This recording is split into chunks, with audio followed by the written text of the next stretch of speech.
we are painting pumpkins and talking a little bit about layering. Don't be afraid, we're not going to get very complicated, but if you're new to watercolors or if you're having trouble with layering, we are going to talk about some good basic tips that may help you. If you're new here, my name is Teresa. I'm a surface pattern designer and watercolor artist. Now for my November 2024 newsletter, I am going to share this sketch.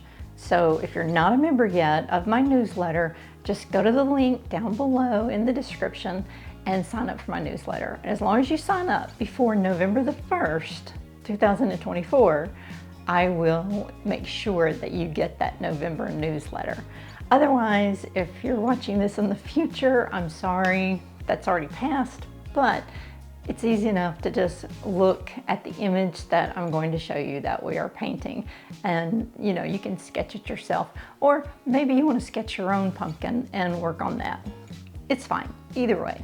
So also in today's video, I am going to tell you another Alaska story. And I told you before that this was my favorite story. Well, it is for many reasons, but all my Alaska stories are favorite stories. So this one is kind of my favorite just because I live to tell about it. It is a very scary story. In fact, it's probably the scariest experience that I had in Alaska, I think. So that's coming up later in this video. This is our sketch. If you have it, then print it out and then let's just make a little pencil copy of it. So turn to the back and color over just where we're going to be drawing. And don't do this on top of your watercolor paper because it will make little indentations on your paper. So I'll speed this up real quick.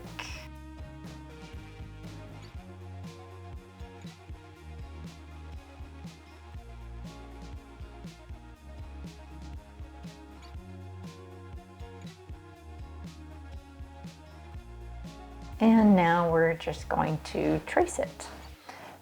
And again, don't press very hard with your pencil, because that will make impressions in your paper. And we just need a good general guide. A lot of times I don't use a sketch first, but for this one, because I want to do it over and over again, I just want to sketch it this time so that I can have consistency between each time that I do it. And it doesn't have to be exact every time, but this just gives me a guideline to go with. The first time I painted it is off to the left, and actually I just printed that out from my computer on regular printer paper. So that's just a copy of the first one. Now just spritz your paints and set them aside for just a few minutes so that they can soften. And I am going to use my all-time favorites, the black velvet silver brushes. And this is the number 10 that I'm starting with, but I'm going to use quite a few of these. And I'm mixing up my favorite blue, you've probably seen me do this before, with cerulean blue and sap green. And I'm just going to put a little extra of each in the corner of this little space, just so I can vary my mixture from time to time throughout the painting. And then we're going to start with the tall pumpkin. So I want to cover, not completely, I want it to be white in spots and then pigment in other spots. I want it to be real loose. So I'm not really going to cover the whole pumpkin in an even layer of water. I'm varying it quite a bit. And actually, my water is not real clean. I've already dipped my brush into that water to, rinse it out after I mixed this color. So there's a little bit of a tinge of that blue-green in my water, and that's fine. It doesn't matter. And now I'm just dropping in the pigment. And this is the point where start thinking about where do you want your light to fall, and where are you going to have shadows? Because this first layer is really important to go ahead and establish those sorts of things. So I know that I'm going to have a heavy shadow under the stem of the orange pumpkin that's in front. So I'll just drop in a little bit heavier pigment right there and around where the two kind of meet and at the bottom. And I'm allowing the top portion to be much lighter. And see, I'm not really spreading the whole thing. I'm just dropping that pigment in and letting it go where it wants to go.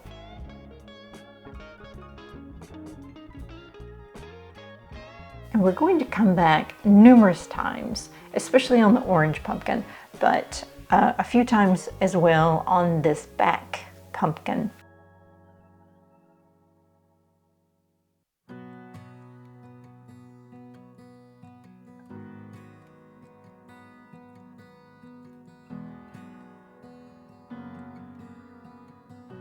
It's very important to completely let this dry before you move on to the next pumpkin, unless you want the two colors to merge together. But I really want to keep these two pumpkins separate. So I'm going to let each one dry individually. And when it is dry, then you can drop in water, just like we did on the back pumpkin. We did that on this front pumpkin. And now I'm dropping in Windsor Orange. Now here at the bottom, I am dropping in Orange Red. I just wanted a little bit deeper color already in these shadows. And this pumpkin, because it's going to be prominent, and I really want this front pumpkin to be the focal point, we are going to put multiple layers on this one. The other one, a few, but lighter layers. I want to keep that back pumpkin a little lighter. The original one that I did that's off to the right there, I did a completely different green. I did a deeper green. It has a lot of sap in it. It didn't have any of this cerulean blue in it. And that was fine, that looked great. But then, I started looking at it and thinking, okay, I don't know which of these pumpkins really to look at first. I mean, they're both important. And so you look at both of them at the same time. And with this next painting, I really wanted your eye to move around the canvas a little more. So the first thing I want the viewer to see on this one is this orange pumpkin. And then your eye will move to that lighter blue pumpkin in the background, and then around with the vine and back around to the orange. So those are the things that I'm thinking about right now.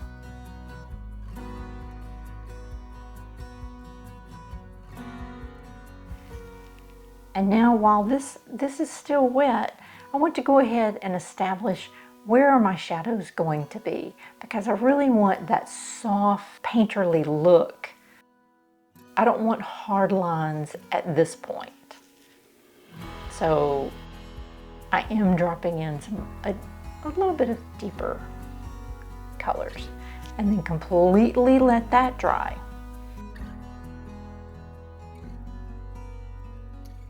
And now I'm going to move on to the stem. And again, I'm already thinking about the fact that the stem is going to be curving. So I want to paint with those brush strokes already curving.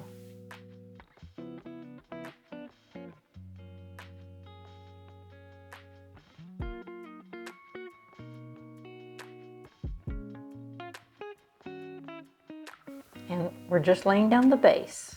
So we don't have to have all the detail yet. We don't have to have all the shadows yet. We're just establishing where those things are going to be.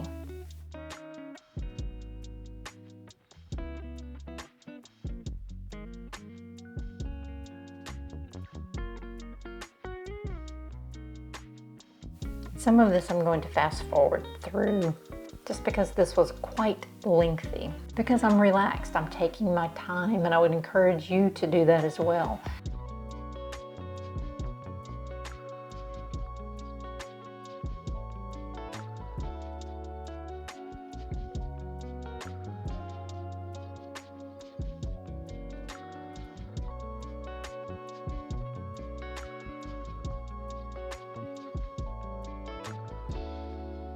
And these green leaves, I'm just dropping in the green gold.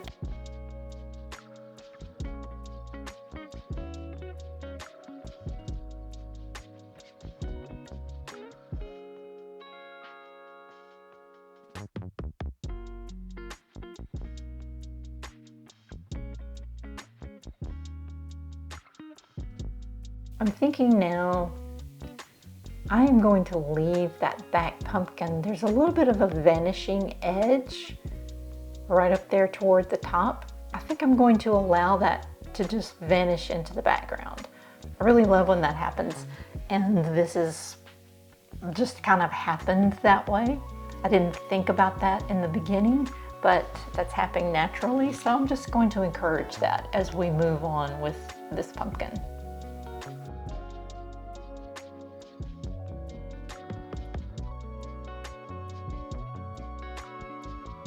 And now for this vine, I'm going to use a much smaller brush because I want this vine to be delicate.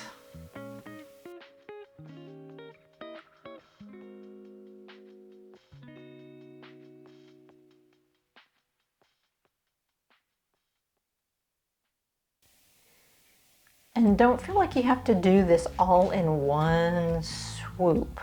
You can if you want, but if your angle's not right or you're uncomfortable, like that first loop, I couldn't quite do it at that angle. So, you know, this is a vine. It's going to have some imperfections. So I'm not worried about getting a definite smooth vine here. That's not the look I'm going for. I want it to be natural. And I'm just going to add a few leaves along this vine. You can add as few or as many as you want. Just think about the direction that your vine is growing in and have your leaves go accordingly. If you have one leaf that looks like it's growing toward the tip, you know, the end of the vine, and then you paint another leaf where it looks like it's growing in the opposite direction, sometimes that can look kind of odd. So just think about the direction of your leaves and how you want them to look. And now we are going to the second layer on this orange pumpkin. So don't be afraid, just put a little bit of water on top of that first layer. And you don't have to cover the whole thing. I'm just going to do it in certain spots. And then when you get more pigment on your brush and drop it in, then it will be a soft line. Now, if you want a hard line, then do not put the water down first. So the things to watch out for when you're doing layers. Number one, the layers before must be completely dry before you start the next layer. Number two, don't have a lot of moisture in your brush.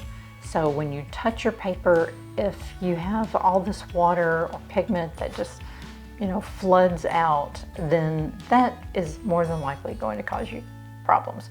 So always dab your brush on a paper towel before you go to your paper when you're doing multiple layers. But the other thing, the thing that really caused me more trouble than anything was using a blend paper.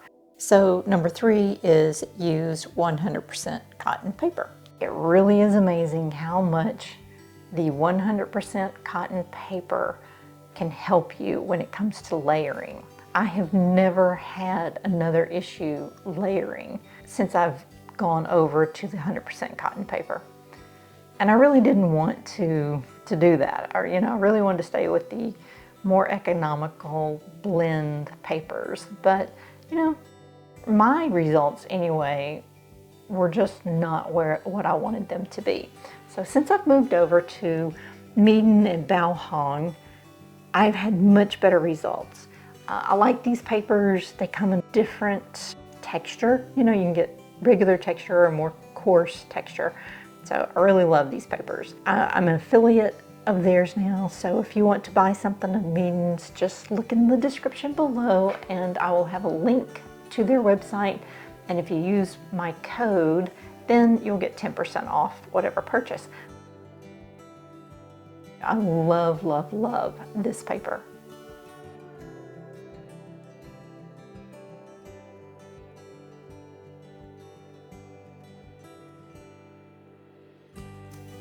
So that's the big take home. If you're struggling for some reason, try 100% cotton and see if you're having the same problem.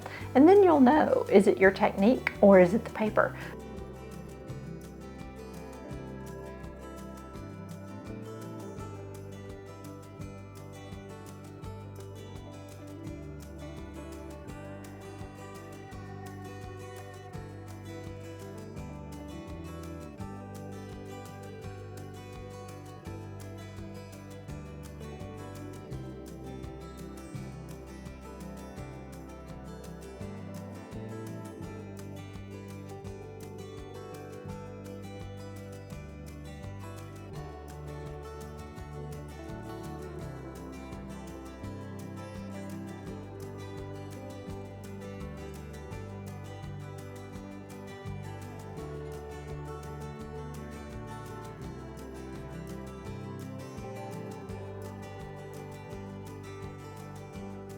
So now all I'm going to do from now on out is just keep putting down some shadowing, little marks, you know, for the texture in the pumpkin.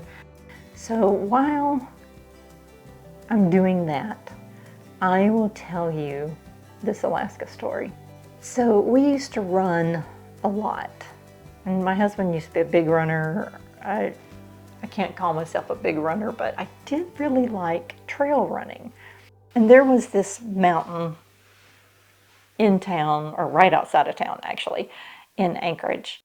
People would go up this mountain to watch northern lights because it was close and it would get you up above the city lights so that you could see the northern lights. And we would drive up there all the time. And there's several, you know, little lookout points where you can pull over, park your car, get out, you know. And so we had decided that we were going to run up Arctic Valley. So we drove to about halfway really up this mountainside and parked in one of those little lookout spots. And we had a little 10-pound dog at the time. This is Wally. So I want you to see a picture of this because he was the cutest dog.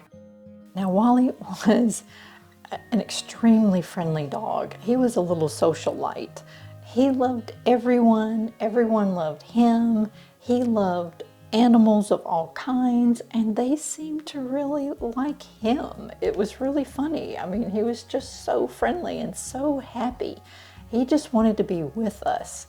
You know, he really did not like being left at home, and he didn't care what the situation or the circumstances were. He just wanted to be with us. So he was just a fantastic dog. And he would run with us all the time. He loved running. He could run about 5 miles. I never wanted to push him further than that. 5 miles was quite a ways for such a little bitty dog, but he loved it. He did great with it, you know. But his habit was that he would heel beside us when we were running. But if we were out where there weren't any other people, you know, especially on trails and stuff, we would allow him to run ahead of us. So, you know, we would tell him, go ahead, and he would sprint, you know, like 30, 40 feet in front of us. And then he would play around and wait for us to catch up, and then he would, you know, sprint ahead again. And so we kind of played that little game the whole time we were running. Well, okay, on this day, we get out of the car, and our whole thought was, we'll park halfway up, we'll run up, and then we can run down on the last half of our run, you know, and that'll be the easier run. So we started running, and Wally's right beside us, and we tell him, go ahead. Well, he wouldn't. He wouldn't leave our side. In fact, I was tripping over him because he was running so close to me. And then he would switch and get between us, and try to heel on my husband. And he would just go back and forth between us like that. Very nervous and uncomfortable and not wanting to run, just going very slow. And we were like, what is wrong with him? What's up? And so we stopped, and he gladly stopped, and then he started going back toward the car. And we were maybe a half a mile from the car. And we were like, something's just not right. And then my husband noticed, we were standing there talking to each other, and he says, you know what, he something's wrong. Let's just head for the car. Let's just go back. And so we started kind of walking toward him, and he immediately turned and started running. And you know how they say, like, I was so scared, the hair on the back of my neck was standing up. Remember, have you ever heard that? I've never seen it. I've felt it before, but I've never really seen it. This dog, I kid you not, there was a patch on the back of his neck that was about the diameter of a silver dollar, and it was standing straight up. It's the only time I have ever seen that, and he was terrified. So we start running, and he's running very fast, and then we thought we heard something, like in the bush. So we're on this mountainside, and we're not above the tree line, so there's still trees. They're not real thick, but there are trees, but there's a lot of brush, like smaller bushes and stuff like that off to either side. So you're not really looking at the ground, you're looking at all this brush. And so we were kind of looking around as we're running, saying, do you hear that? What is that? And it seemed to be getting closer. And so my husband says, just run. Don't look back, just run. Just get to the car. And at the last minute, I'll come around you, I'll unlock the car. Because those were the days when we didn't have key fobs. You had to use the key. And we were in this little Nissan Sentra, this little baseline Nissan Sentra. It had nothing on it. And so, we're starting to run pretty hard, and then we start hearing things on either side of us, kind of behind us still, but coming in our direction. And it sounded like it was all around us. And it was like these little sounds that like wolves would make, or any kind of dog or anything like that, where it's just these little woofs back and forth to each other talking, very low. They're not barking, they're not howling. It's just these very low vocal signals that they're communicating with each other. And I have never run so fast in my life. And your mind is going 50 miles an hour wondering, really, what is it? What is it? So we get to the car, and the dog has long before arrived at the car before us, and he is frantically pacing back and forth and scratching at the door trying to get in. And my husband comes around, unlocks the door, and we all just kind of jump in this car at the same time. I don't even have a memory of getting in the car. I just remember him unlocking it, and then we're stuffed in the car. And we sat there for a few minutes, and the dog is still very uncomfortable. And this is a tiny little car, very low to the ground. And so, it's not like we're in this big four-wheel drive something. So, we're kind of looking out, and the dog is so uncomfortable. We're like, we just need to go. We need to go. And we could see out in the brush, the bushes kind of moving a little bit, shaking all out there. I mean, they had surrounded us, and we never got a full glimpse of it, but we are fairly certain it was a pack of wolves. And you know, if we had not turned around when we did, who knows what would have happened. I mean, and if Wally had not been with us and clued us in, you know, to what was going on, I mean, we would have run right into them. So it was pretty terrifying, realizing we have just been chased by a pack of wolves. Very thankful to be here. Very thankful for our little dog. You know, we went back up that mountain all the time, lots of times, but we never strayed far from the car after that. You know, and it's not even like it was at dark, because it wasn't. It was, I can't remember now if it was earlier in the morning or later afternoon. I can't remember. I know that the sun wasn't that high in the sky, but it wasn't dark at all. And I know it wasn't winter because of the way that we were dressed. I mean, we were wearing shorts and stuff, so I know it wasn't winter. But that was probably the closest call I think we had.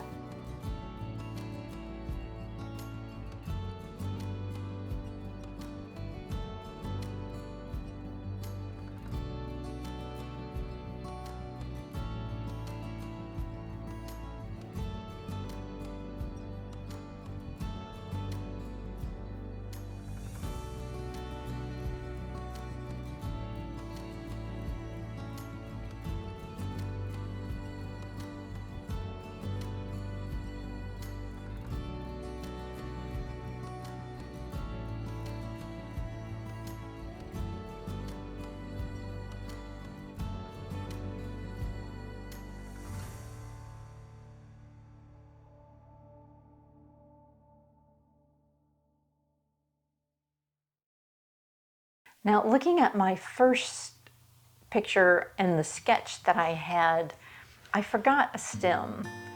Evidently, I did not trace it, or maybe I just didn't trace it hard enough, so it did not show up. So I'm just going to add it very quickly. And I'm using, again, the silver black velvet brush, but it's a #1 script brush. And it makes very fine lines, and when you're doing these curly curves, it's a great brush for that. And I'll add a few little leaves to that as well.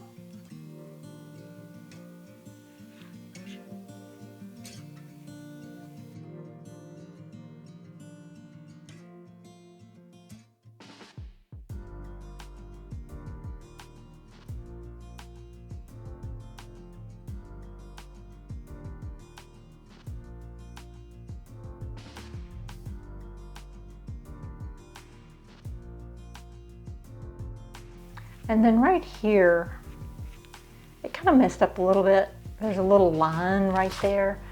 So I'm going to add another vine just to cover up that little mistake. It'll look like I meant for that to be there.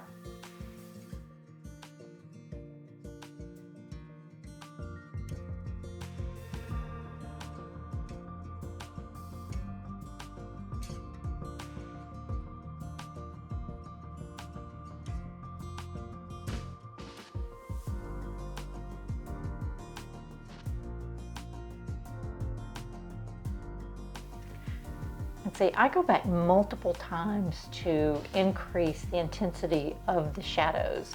And because I'm not putting down too much water and pigment at once, and I'm not scrubbing very hard, and because I've allowed each layer before it to dry completely, I'm not having any trouble with the layers below it being disturbed.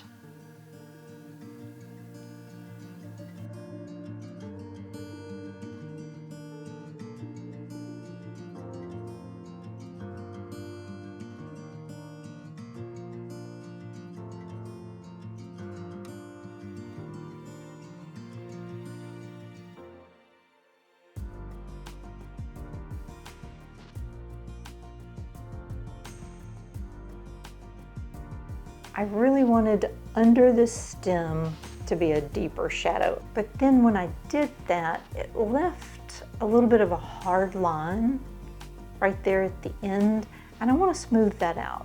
So I'm using a brush that I got from Rosemary and Company. It's a medium smoothing brush, and it's made just for this kind of thing. So I'll put a little clean water on it, and I'm just going to lightly scrub right there where that hard line is to make it softer.